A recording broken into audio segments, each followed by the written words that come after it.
முக்கிய செய்தி, இளையராஜாவுக்கு முதலமைச்சர் விஜய் வாழ்த்து தெரிவித்திருக்கிறார்.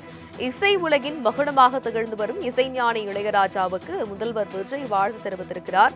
உங்கள் இசை இன்னும் பல தலைமுறைகளுக்கு வழிகாட்டும் ஒளியாகவும் ஊக்கமாகவும் தொடர்ந்து ஒளிக்கட்டும் என அவர் தெரிவித்திருக்கிறார். தமிழர்களின் பெருமையாக விளங்கும் இளையராஜாவுக்கு அன்பும் மரியாதையும் கலந்த இனிய பிறந்தநாள் வாழ்த்துக்கள் என விஜய் தெரிவித்திருக்கிறார். உலக புகழ்வாய்ந்த சிம்பொனி இசை வரை பல சாதனைகளை படைத்தவர் இளையராஜா என அவருக்கு புகழாரம் சூட்டியிருக்கிறார் முதலமைச்சர் விஜய். முக்கிய செய்தியாக பார்க்கிறோம், இசை உலகின் மகுடமாக திகழ்ந்து வரும் இசைஞானி இளையராஜா தமிழ்நாட்டிற்கு பெருமை சேர்த்து வருகிறார் என அவருக்கு பிறந்தநாள் வாழ்த்துக்களை தெரிவித்திருக்கிறார் தமிழக முதலமைச்சர் விஜய். உங்கள் இசை இன்னும் பல தலைமுறைகளுக்கு வழிகாட்டும் ஒளியாகவும் ஊக்கமாகவும் தொடர்ந்து ஒலிக்கட்டும் என அவர் தெரிவித்திருக்கிறார். தமிழர்களின் பெருமையாக விளங்கும் இளையராஜாவுக்கு அன்பும் மரியாதையும் கலந்த இனிய பிறந்தநாள் வாழ்த்துக்கள் என முதல்வர் விஜய் தெரிவித்திருக்கிறார். விவரங்களை செய்தியாளர் நந்தினி விவரிக்க கேட்கலாம். வணக்கம் நந்தினி.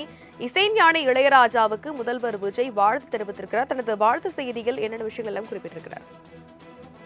வணக்கம். இசைஞானி இளையராஜாவின் பிறந்த நாள் இன்று கொண்டாடப்பட்டு வரக்கூடிய நிலையில் தமிழ்நாடு முதலமைச்சர் ஜோசப் விஜய் அவருக்கு பிறந்த நாள் வாழ்த்துக்களை தெரிவித்திருக்கிறார். குறிப்பாக இசைஞானி இளையராஜா தன்னுடைய 83வது பிறந்த நாளை இன்று கொண்டாடி வருகிறார். இந்த நிலையில்தான் அவருக்கு இனிய பிறந்த நாள் நல்வாழ்த்துக்கள் என தமிழ்நாடு முதலமைச்சர் ஜோசப் விஜய் தெரிவித்திருக்கிறார். தேனி மாவட்டம் பண்ணைப்புறம் என்ற கிராமத்தில் பிறந்து தனது சகோதரர்களுடன் இசை பயணத்தை தொடங்கி அன்னைக்கிளி என்ற திரைப்படத்தின் மூலமாக திரைத்துறையில் கால் பதித்து உலக புகழ்வாய்ந்த சிம்பொனி இசை வரை பல சாதனைகளை படைத்து இசை உலகில் மகுடமாய் திகழ்ந்து வரும் இசைஞானி இளையராஜாவிற்கு தமிழ்நாட்டிற்கு பெருமை சேர்த்து வருவதாக முதலமைச்சர் குறிப்பிட்டிருக்கிறார். உங்கள் இசை இன்னும் பல தலைமுறைக்கு வழிகாட்டும் ஒளியாகவும் ஊக்கமாகவும் தொடர்ந்து ஒலிக்கட்டும் என குறிப்பிட்டுள்ள முதலமைச்சர், தமிழர்களின் பெருமையாக விளங்கும் தங்களுக்கு எங்களின் அன்பும் மரியாதையும் கலந்த இனிய பிறந்தநாள் நல்வாழ்த்துக்கள் என தமிழ்நாடு முதலமைச்சர் குறிப்பிட்டுள்ளார். விவரங்களுக்கு நன்றி நந்தினி.